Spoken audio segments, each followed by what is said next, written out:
फैसलाबाद से Mohammad Ashfaq Mughal bogus call करने वाले पुलिस के शिकंजे में आ गए। सीपीओ फैसलाबाद की हदायत पर पुलिस की बोगस कॉल करने वालों के खिलाफ कार्रवाइयां जारी हैं। थाना रजाबाद के इलाके में बोगस कॉल करने वाला मुलजम गिरफ्तार। मुलजम अशरफ ने रेस्क्यू 15 पर कॉल की कि 6 कस मुसल्लह नौमालूम मुलजमान घर में आए, 4,50,000 रुपए ले गए।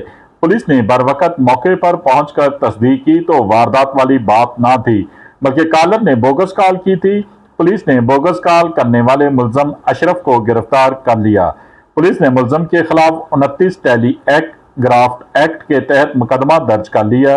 रेस्क्यू 15 इमरजेंसी कॉल सर्विस है, बोगस कॉल से इज्तनाब करें। सीपीओ फैसलाबाद ने शहरियों को पैगाम जारी किया है। देखते रहिए GS न्यूज। इस वीडियो को लाइक करें, हमारे चैनल को सब्सक्राइब कर बेल आइकन जरूर प्रेस करें